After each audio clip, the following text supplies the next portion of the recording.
அண்ணா IAS academy சாதனையாளர்களின் சங்கம்.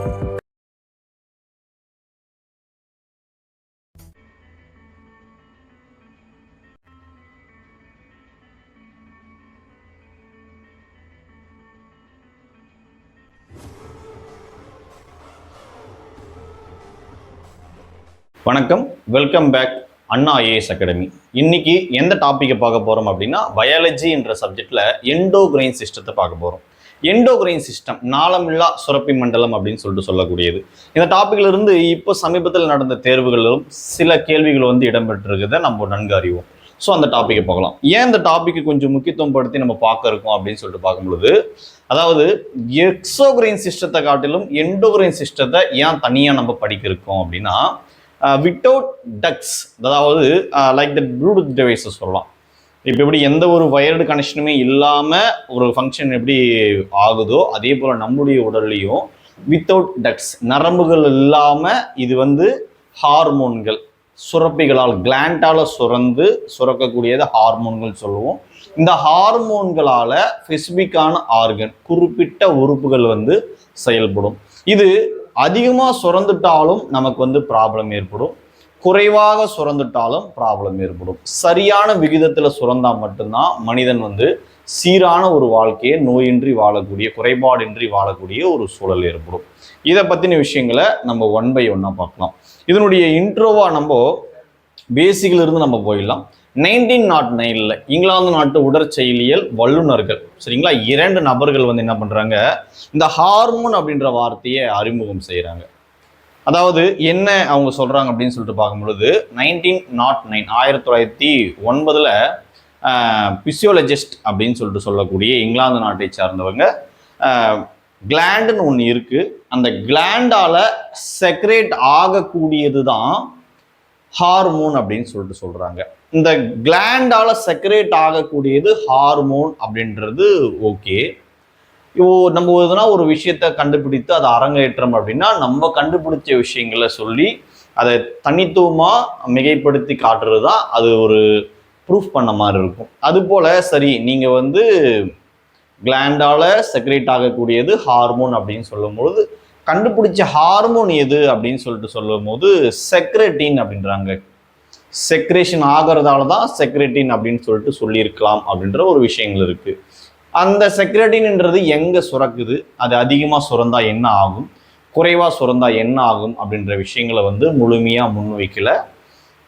Just அது digestive hormone, வயிற்றில் சுரக்கக்கூடிய செரிமான சுரப்பி அப்படின்னு சொல்றதோட முடியுது. அது இந்த ஹார்மோன்களை பற்றின முழுமையான விளக்கங்களும் லெபார்டரி ஆய்வகங்கள் மூலமாக எத்தகைய ஒரு விளக்கமும் முழுமையா அவங்களால கொடுக்கப்படலை. இவருக்கு அடுத்த வந்தது தான் தாமஸ் அடிசன் அப்படின்னு சொல்றவர். இவர் என்ன செய்யறாரு அப்படின்னா, ஒவ்வொரு பகுதியிலும் எத்தகைய ஹார்மோன் சுரக்குது, லைக் தட் தலையை எடுத்துக்கிறாங்க அப்படின்னா, தலையில் இருக்கக்கூடிய அந்த சுரப்பி கிளாண்டை 2 டைப்ஸாக பிரிக்கிறாங்க, பிட்யூட்ரி, பீனல். இந்த பிட்யூட்ரி எதெல்லாம் கண்ட்ரோல் படுத்துது, பீனல் எதெல்லாம் கண்ட்ரோல் படுத்துது, ஒருவேளை அது அதிகமாக சுரந்தா என்ன, குறைவாக சுரந்தா என்ன. கழுத்தை எடுத்துக்கணும்னா 2 விதமான சுரப்பிகள். என்னென்ன, தைராய்டு சுரப்பியா, தைராய்டு சுரப்பிக்கு உள்ளே இருக்கக்கூடிய இன்சைட் தைராய்டு கிளாண்ட் என்ன இருக்கு, பாரா தைராய்டு இருக்கிறதா, இதை பற்றி ஒவ்வொரு விஷயங்கள் நெஞ்சு எடுத்துனா தைமஸ், மாதிரி ஒவ்வொரு விஷயத்தையுமே எல்லாத்தையுமே ஆராய்ந்து அதை பற்றின விஷயங்களை முழுமையாக சொன்னதால தான் இவரை நாளமில்லா சுரப்பி மண்டலத்தின் தந்தை அப்படின்னு சொல்கிறாங்க. இதை பற்றி படிக்கக்கூடிய தனியாக ஒரு பிரிவு இருக்குது. இந்த எண்டோகிரைன் சிஸ்டத்தை பற்றி தனியாக படிக்கக்கூடிய ஒரு பிரிவு இருக்குது, எண்டோகிரைனாலஜி அப்படின்னு சொல்லக்கூடியது. இந்த எண்டோகிரைனாலஜி அப்படின்ற டாப்பிக்கில் இந்த செக்ரேஷன் ஆகக்கூடிய ஹார்மோன்ஸ் குறைபாடால் எத்தகைய நோய்கள்லாம் வரும் மனிதருக்கு அப்படின்ற விஷயங்கள் படிக்கக்கூடிய ஒரு தனி பிரிவு. சரி, வாங்க அதை பற்றின முக்கியமான தேர்வு கண்ணோட்டத்தில் கேட்கக்கூடிய பாயிண்ட்ஸுங்களை நம்ம 1 by 1 பார்க்கலாம்.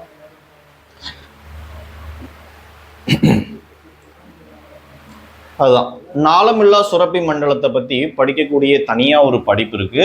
அந்த படிப்பு பெயர் தான் endocrinology. The branch of the biology that deals with the endocrine system and its function is called endocrinology அப்படின்னு சொல்றாங்க.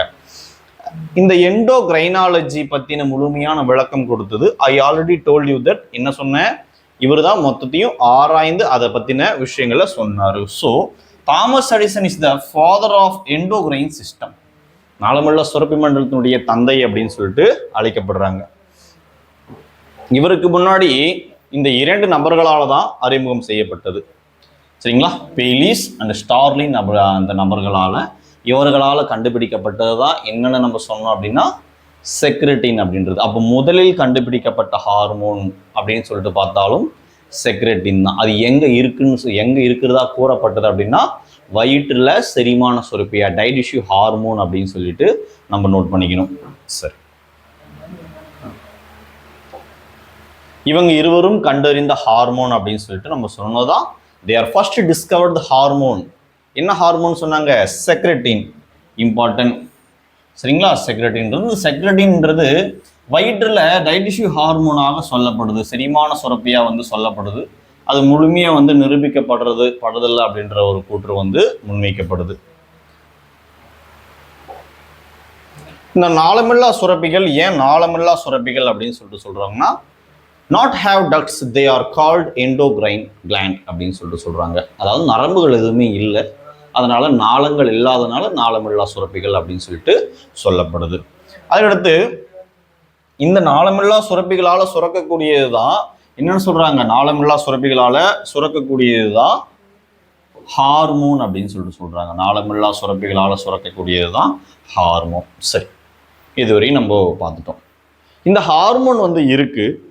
இந்த ஹார்மோன் எப்படி ஒரு இடத்திலிருந்து இன்னொரு இடத்துக்கு செல்லுது அப்படின்னா, இதை கேரி பண்ணிட்டு போகிறது, அதாவது எடுத்துக்கொண்டு செல்றது பார்க்கும்பொழுது ரத்தங்கள் மூலமாக தான் செல்லுது. இது ஒவ்வொரு விஷயங்களா தலையில, அதுக்கடுத்து பார்க்கும்போது கழுத்துல, மார்புல, அடி வயிற்றுல அப்படின்னு சொல்லிட்டு பிரிக்கப்படுது. அதை பற்றின விஷயங்களை நம்ம பார்க்கலாம். அதுதான் they are carried through the blood and transported to specific organ. ரத்தங்கள் மூலமாக அனைத்து பகுதிகளுக்கும் கடத்தப்படுது. சரி, இத்தகைய கடத்தப்படக்கூடியது என்னென்ன பகுதிகள் எல்லாம் இருக்கு, சரிங்களா, என்னென்ன ரீஜியன்ல எண்டோகிரைன் இருக்கு அப்படின்னு சொல்லிட்டு நம்ம பார்த்தோம்னா, தலைப்பகுதியில் இருக்கக்கூடியது, கழுத்து பகுதியில் இருக்கக்கூடியது, அதுக்கடுத்து பார்க்கும்பொழுது மார்புக்கூடில் இருக்கக்கூடியது தைமஸ், அதுக்கடுத்து அடி வயிற்றில் 3 விதமான ஹார்மோன்கள் இருக்கும். சரிங்களா, ஒன்று கணைய சுரப்பி, அதுக்கடுத்து பார்க்கும்போது அட்ரினல், கிட்னியின் மேற்புறத்தில் upper part of the kidney அப்படின்னு சொல்லிட்டு சொல்லக்கூடியது. இடுப்பு குழியில் இருக்கக்கூடியது பார்க்கும்பொழுது இனப்பெருக்க ஹார்மோன், ரீப்ரொடக்டிவ் கிளாண்ட், இனப்பெருக்க சுரப்பி அப்படின்னு சொல்லிட்டு நம்ம சொல்லலாம். ஸோ இதை தான் ஃபர்ஸ்ட் ஆஃப் ஆல் இனிஷியேட்டாக அவர் என்ன பண்ணியிருப்பாரு, தனித்தனியாக பிரிச்சிருப்பாங்க.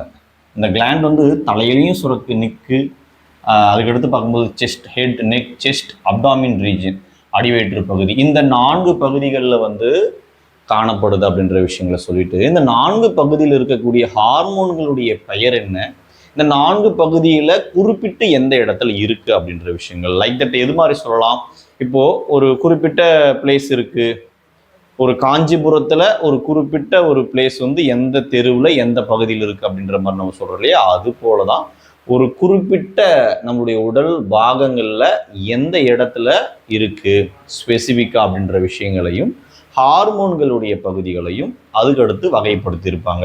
இதை பெரும்பாலும் பொறுத்துகளை ஒன்ஸ் கேட்கப்பட்டிருக்கு. ஸோ அந்த அடிப்படையில் நம்ம பார்க்கலாம். இப்போ பிட்யூட்டரி சுரப்பி அப்படின்னு சொல்லிட்டு எடுத்துக்கணும். Pituitary gland base of the brain, மூளையின் அடிப்பகுதி. Pineal gland base of the brain, pineal சுரப்பி தலையின் அந்த மூளையினுடைய அடிப்பகுதியில் தான் அதுவும் காணப்படுது. அதுக்கடுத்து தைராய்டு கிளாண்ட் நெக், கழுத்தில் காணப்படுது. தைமஸ் கிளாண்ட் செஸ்ட், மார்பு பகுதியில் காணப்படுது. பேன்கிரியாஸ், கணையம் அப்படின்னு சொல்லிட்டு சொல்லக்கூடியது தான் பேன்கிரியாஸ். பேன்கிரியாஸ் இதில் காணப்படுது அப்படின்னு சொல்லிட்டு பார்க்கும்பொழுது லோயர் அப்டாமின், அடிவயிற்று பகுதி. அதுக்கடுத்து அட்ரினல் கிளாண்ட் இதில் காணப்படுது அப்படின்னு சொல்லிட்டு பார்க்கும்போது upper part of the kidney, கிட்னியின் மேற்புறத்தில் தான் இந்த அட்ரினல் அப்படின்னு சொல்லிட்டு சொல்லக்கூடிய சுரப்பை காணப்படுது. அதுக்கடுத்து ரீப்ரொடக்டிவ் பெல்விக் கேவிட்டி, இடுப்பு குழி பகுதியில் காணப்படுறதா நம்ம பார்த்தோம். ஸோ ஒவ்வொருத்தினுடைய கிளாண்டு அந்த கிளாண்ட் பிட்யூட்ரி கிளாண்ட் அப்படின்னு சொல்லிட்டு பார்க்கும்போது நம்ம இப்போ சொன்னது எல்லாத்தையுமே புரிதலுக்காக பிக்டோகிராஃபிக்கில் நம்ம கொடுத்துருக்கோம். பிட்யூட்ரி கிளாண்ட் அப்படின்னு சொல்லிட்டு பார்க்கும்போது லைட் ஒரு பட்டாணி வடிவம் கொண்டதாகவும், அதுக்கடுத்து இங்கே இருக்கக்கூடிய தைராய்டு அப்படின்றது கழுத்து பகுதியில் இருக்கிறதாகவும், ஒவ்வொரு ஹார்மோனும் அதனுடைய கிளாண்ட் எங்கெல்லாம் ஸ்பெசிஃபிக்காக இருக்குன்ற விஷயங்களை ஒரு புரிதலினுடைய கண்ணோட்டத்துக்காக கொடுக்கப்பட்டிருக்கு. அதுக்கடுத்து இந்த எண்டோகிரைன் எல்லாம் சுரக்கக்கூடிய பொருள் தான் ஹார்மோன் அப்படின்னு சொல்லிட்டு நம்ம முன்னர் சொன்ன அந்த ஸ்லைடில் பார்த்துருப்போம். அதை தொகுத்து ஒரு கோரியாக்காக மறுபடியும் அந்த பாயிண்ட் வந்து கொடுக்கப்பட்டிருக்கு. சரி, அதுக்கடுத்து சரி, இந்த ஹார்மோன்ஸ் எல்லாமே வேதியினுடைய அடிப்படையில் என்னென்னவா இருக்கு அது அப்படின்னு சொல்லிட்டு நம்ம எடுத்துக்கணும்னா, கெமிக்கலி ஹார்மோன்ஸ் எய்தர் ஆர், அதாவது இது எது மாதிரிலாம் இருக்குன்னா, ஒன்று புரோட்டீன்ஸாக இருக்கும், இல்லை அமினோ ஆசிட்ஸாக இருக்கும், இல்லை ஸ்ட்ராய்ட்ஸாக இருக்கும். இந்த மூன்றினுடைய கலப்புகளை இது கூட தான் கலந்து வந்து வேதியினுடைய அடிப்படையில் இந்த ஹார்மோன்ஸ்கள் வந்து இருக்கு. அதான் இந்த இடத்துல சொல்றாங்க, chemically hormones are either are amino acids, steroids, protein. சரிங்களா, புரோட்டீன். இந்த புரோட்டீன் புரதங்களாகவும் காணப்படும்.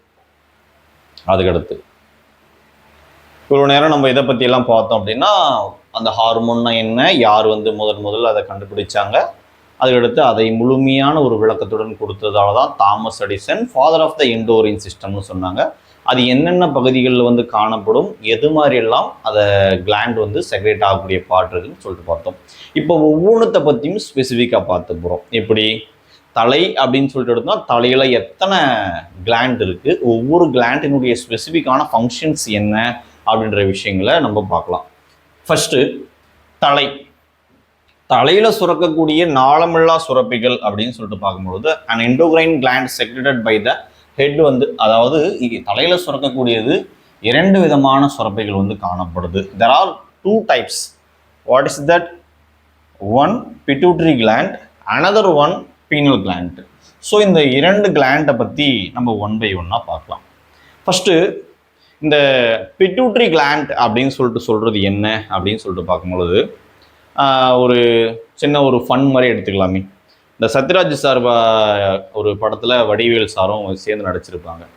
மைக் 1 ஓவர், மைக் 2 உடனேக்கு பின்னாடி தான் இருக்கும் பாஸ், ஓவர் அப்படின்னு சொல்கிறாங்க இல்லைங்களா, அந்த கல்யாணத்தை நிறுத்த போது வாக்கி டாக்கி வச்சுட்டு. ஸோ அதே போல தான் இந்த பிட்யூட்ரி கிளாண்ட் அந்த வடிவேல் சார் படி அங்கே இருக்கக்கூடிய ஒவ்வொருத்தரையும் கண்ட்ரோல் பண்ணுற மாதிரி அந்த அடியாளுகளை வந்து கண்ட்ரோல் பண்ணுறோம். அதே போல தான் இந்த பிட்யூட்ரி கிளாண்ட் என்ன பண்ணும், எல்லாத்தையுமே கண்ட்ரோல் பண்ணும்.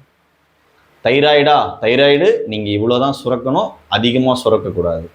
அப்படியே கீழே போயிட்டு அட்ரினலா நீங்கள் இவ்வளோ தான் சுரக்கக்கூடாது. அது மட்டும் இல்லாமல் நம்மளுடைய வளர்ச்சி ஹார்மோனு என்ன பண்ணும், இதுதான் இவ்வளோ தான் வளரணும், இவ்வளோ தான் வளரக்கூடாது அப்படின்ற மாதிரி.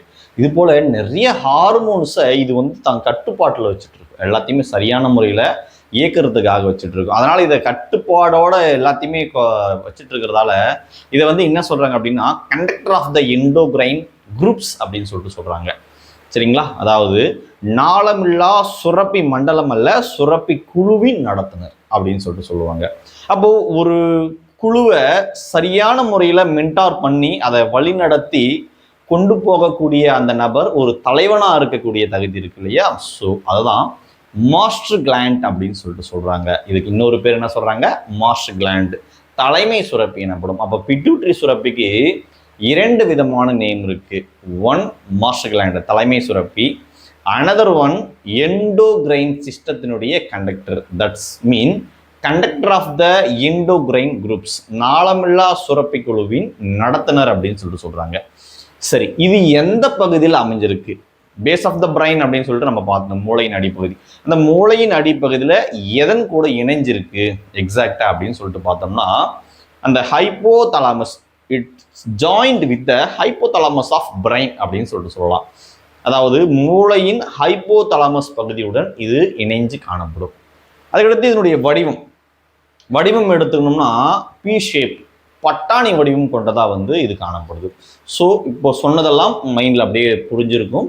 ஸோ இதை ஒன் பை ஒன்னாக நம்ம விஷுவலாக நம்ம பார்க்கலாம். ஃபர்ஸ்ட் பிட்யூட்ரி கிளாண்டை பற்றின விஷயங்களை நம்ம பார்க்கலாம். ஃபர்ஸ்ட் இருக்கக்கூடியது பிட்யூட்ரி கிளாண்ட்.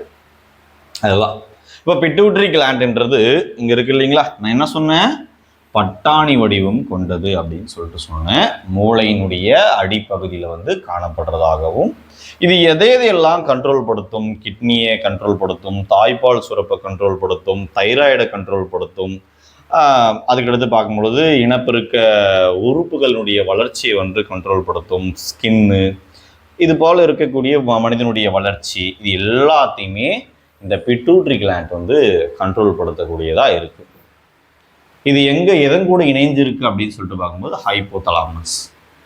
ஸோ இதை பிக்டோகிராபிக்கலாக பார்த்தோம். ஸோ அதில் இருக்கக்கூடிய பாயிண்ட்ஸ் அப்படியே நம்ம பார்த்துட்டு அப்படி நீங்கள் நோட் பண்ணிக்கலாம். தலைமை சுரப்பி எனப்படும் இட்ஸ் கால்டு மாஸ்டர் கிளைண்ட். அதுக்கடுத்து பார்க்கும்போது நாளமில்லா சுரப்பி குழுவினுடைய நடத்துனர் நம்ம சொன்னது மூளையின் ஹைப்போதலாமஸுடன் இணைந்து காணப்படும் பட்டாணி வடிவம் கொண்டது. ஸோ நம்ம சொன்ன ஒவ்வொரு பாயிண்ட்டும் வந்து தேரிட்டிக்கலாக விஷுவலாக உங்களுக்கு புரியறதுக்காக இங்கே கொடுக்கப்பட்டிருக்கு. ஸோ இதை அப்படியே நோட் பண்ணிக்கலாம், உங்களுக்கு ஈஸியாக இருக்கும். இதுக்கடுத்து எதை பற்றி நம்ம பார்க்க போகிறோம் அப்படின்னா, பிட்யூட்டரி சுரப்பியை பிரிப்பாங்க. எப்படி பிரிப்பாங்க? பிட்யூட்டரி சுரப்பி ஆக்சுவலாக 3 பார்ட்டாக பிரிக்கலாம், 3 பாகங்களாக பிரிக்கலாம்.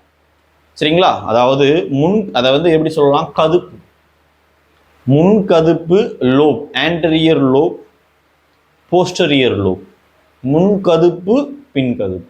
சார் 3 விதம்னு சொன்னீங்க, 2 விதம் தான் சொல்றீங்க அப்படின்னா, இடைக்கதுப்பு என்பது மனிதனில் மட்டும் காணப்படாது.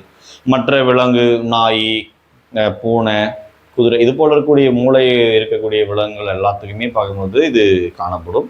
ஆனால் மனிதரில் மட்டும் இடைக்கதுப்பு அப்படின்னு சொல்லிட்டு கிடையாது. இதை கொஞ்சம் மைனூட்டாக நோட் பண்ணிக்கலாம். இப்போ முன்கதுப்பு பின்கதுப்பு அப்படின்றதுல ஒரு சின்ன ஷார்ட்கட்டு புரிதலுக்காக, முன்கதுப்பு அப்படின்றதுக்கு முன்கதுப்பு ஆன்டீரியர் லோப் அப்படின்னு சொல்லிட்டு தேர்வில் வந்து கேட்க மாட்டாங்க, அதனுடைய பயாலஜிக்கலாக இருக்கக்கூடிய நேம் கேட்பாங்க. முன்கதுப்பு அப்படின்னா அடினோ ஐப்போபைசிஸ் அப்படின்னு சொல்லிட்டு சொல்லுவாங்க.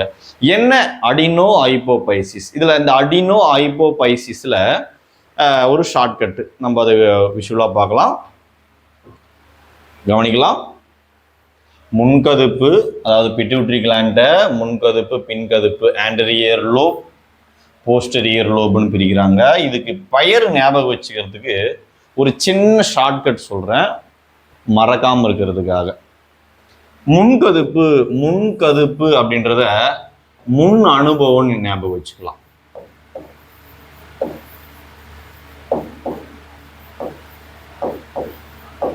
முன் அனுபவம் ஒரு விஷயத்துல ஏற்படுது அப்படின்னா அது எதுவானா இருக்கலாம்.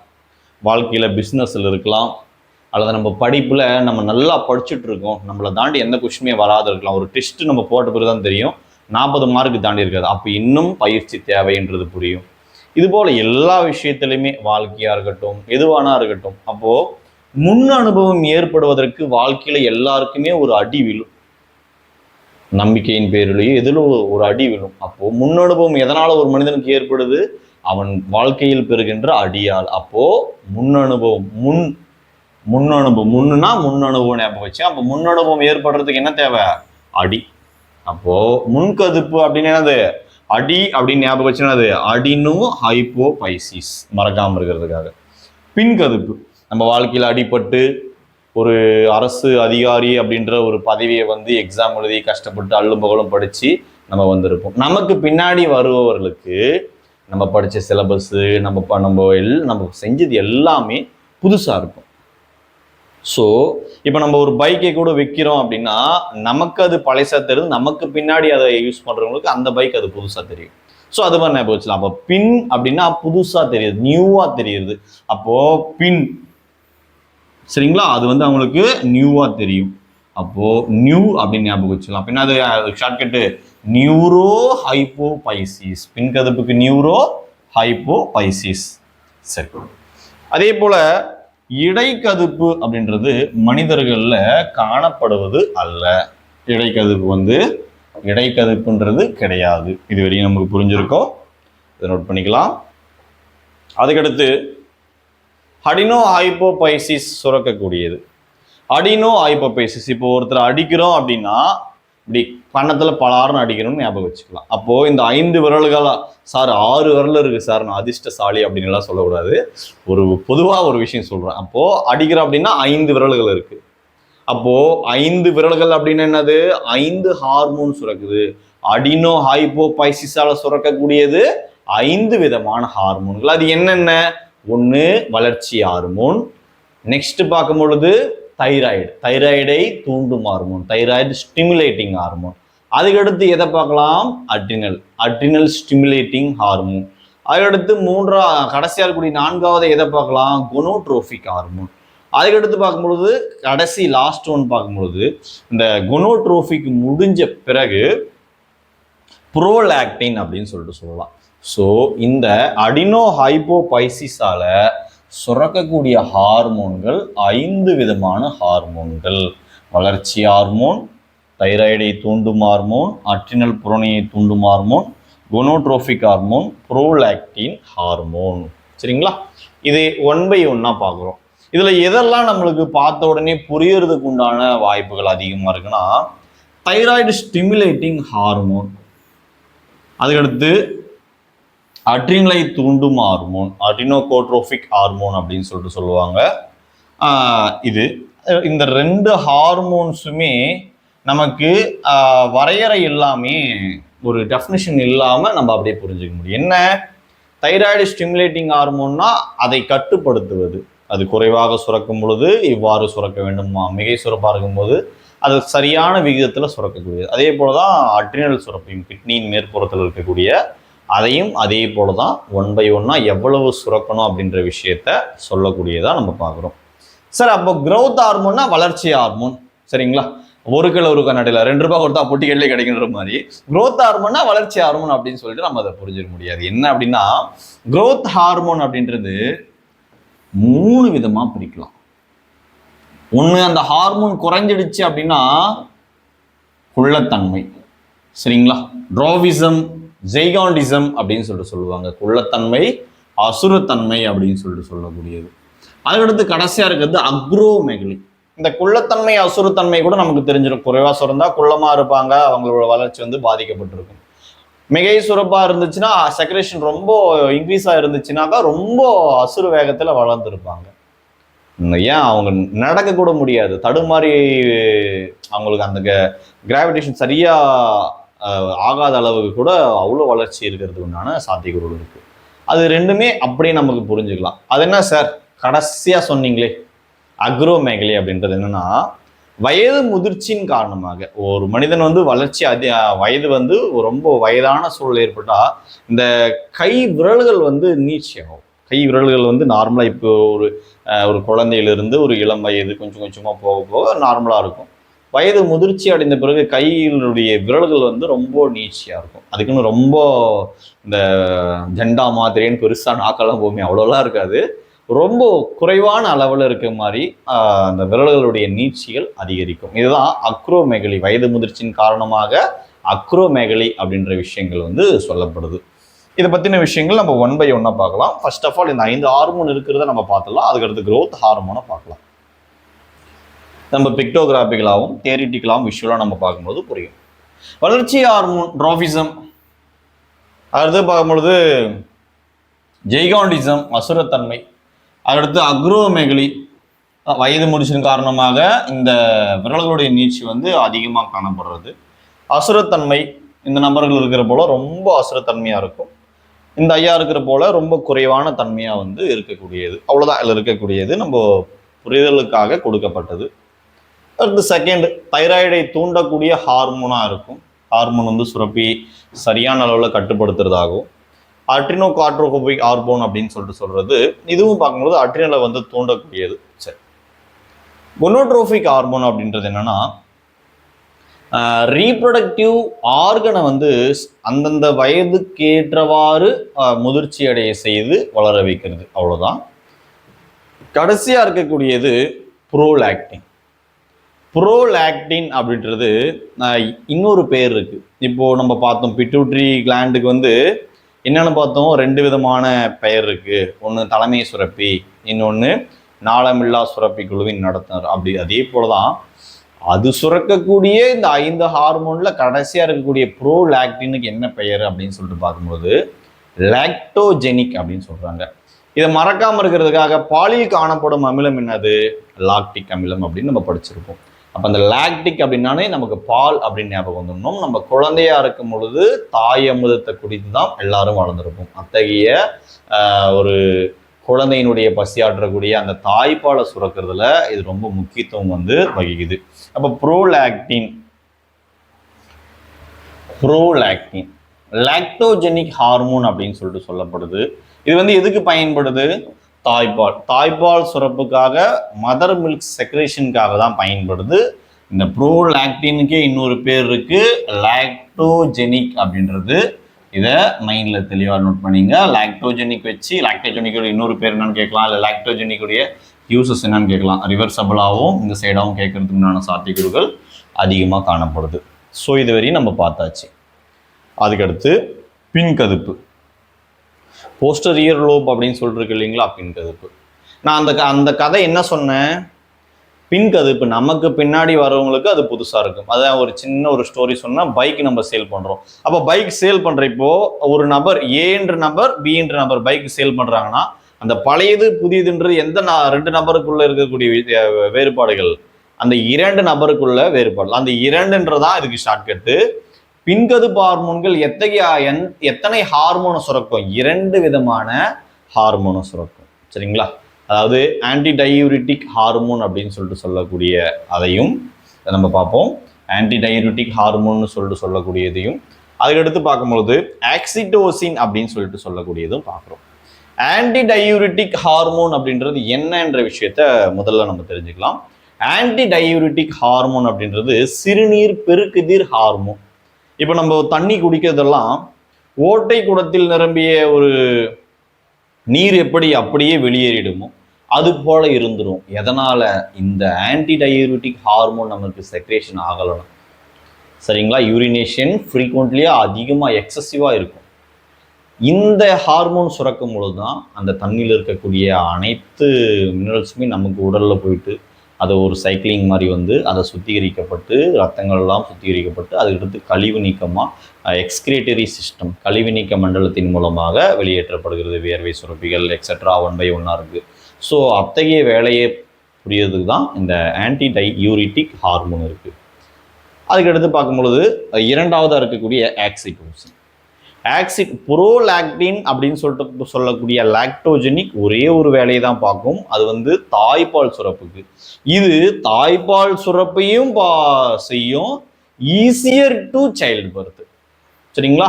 மகப்பேறின் காலத்துல அந்த கர்ப்பிணி தாய்மார் வந்து குழந்தைய சரியான முறையில நார்மல் டெலிவரியா நம்ம பெற்றெடுக்கும் பொழுது அந்த அதாவது தசைகளினுடைய தளர்ச்சி அடைய செய்து, அதுக்கடுத்து எலும்புகளை தளர்ச்சி அடைய செய்து அந்த குழந்தை பிரசவத்தை எளிமையாக்கக்கூடிய ஒரு முக்கிய செயல்பாடுகளை இது செய்யுது.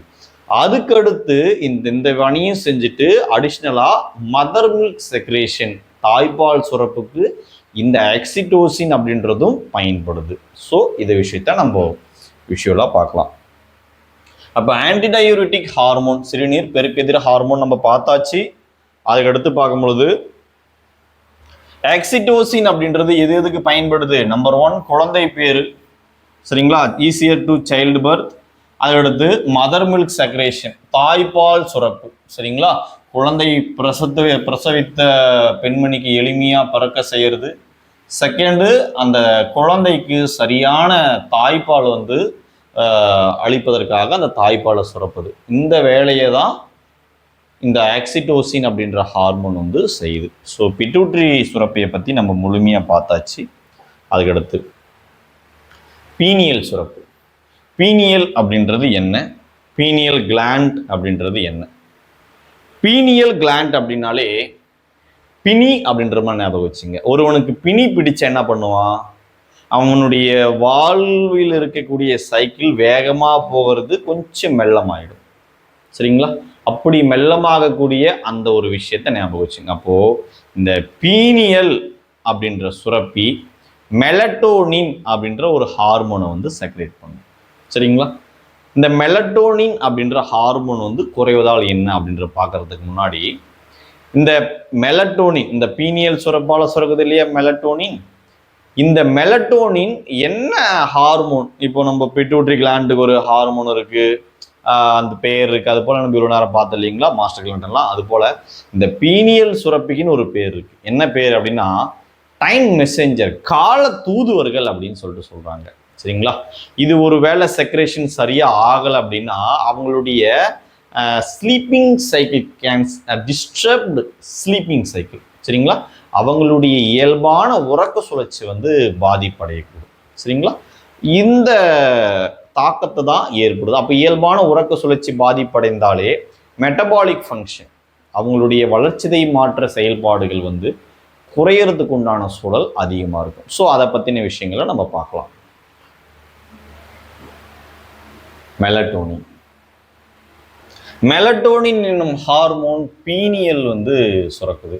ஓகே, நம்ம ஆல்ரெடி நம்ம சொன்னதுதான். அதுக்கடுத்து இதனுடைய பெயர் என்னன்னு நம்ம சொன்னோம், டைம் மெசேஞ்சர். இதனுடைய பெயர் என்னன்னு சொன்னோம், டைம் மெசேஞ்சர் அப்படின்னு சொல்றோம். இது எதிலுடைய இணைந்திருக்கு?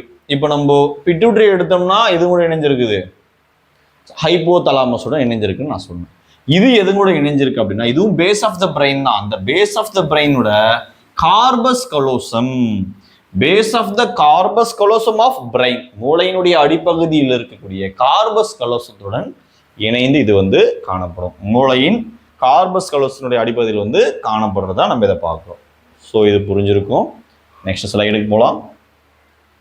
ஒருவேளை இந்த மெலட்டோனின் உற்பத்தி குறையுது, மெலட்டோனின் உற்பத்தி குறைந்தால் இயற்கையான உறக்க சுழற்சி வந்து பாதிக்கப்படும். அதான் decrease in melatonin production can disturb the natural sleep cycle. Already I told you that. அதுக்கடுத்து இது எதை பாதிக்கும் அப்படின்னு சொல்லிட்டு பார்க்கும்போது this CARES developmental defect. That mean அவங்களுடைய வளர்ச்சிதை மாற்றத்தை வந்து மெட்டபாலிக் ஃபங்க்ஷனை வந்து அஃபெக்ட் பண்ணும் அப்படின்னு சொல்லிட்டு நம்ம பார்த்தோம்.